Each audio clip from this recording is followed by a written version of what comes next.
Off Irwell Street in Salford, archaeologists are unearthing a site of significant social history, the New Bailey Prison. Developers, the English Cities Fund, are building new offices, hotels and houses here as part of a multi-million-pound revamp of the area around Salford Central. On top of the prison site will sit one New Bailey, a 125,000 square foot office block.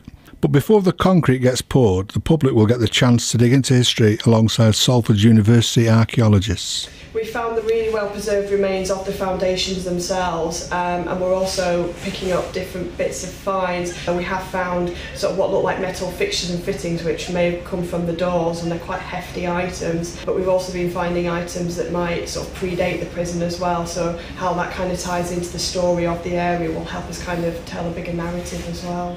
The New Bailey opened in May 1787 and served as Salford and Manchester's main prison for nearly 100 years until Strangeways was opened down the road. The shadow of the gallows is never far away as public executions were held outside the prison gates on New Bailey Street. Up to 20,000 people would gather to watch these gruesome spectacles. The most famous men to be hung here include three Irishmen known as the Manchester Martyrs, alongside men dubbed as the Beast of Todmorden and the Droylsden Murderer. We know of 6 public hangings that took place here. It was actually quite late on in its history, from about 1865 onwards, because before then they were sent to Lancaster Jail. Hundreds of criminals, both male and female, were crammed into tiny cells and forced to do menial chores such as rope picking or loom weaving. The worst hard labour of which evidence exists here was a treadwheel, a medieval contraption where felons would climb wooden steps for up to 10 hours a day.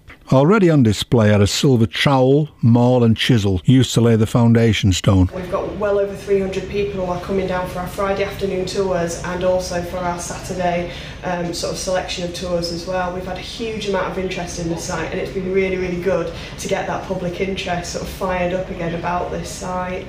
The final free tour takes place this Friday, the 27th of March, before the keys are finally handed back to the developers and the New Bailey prison gates are shut forever.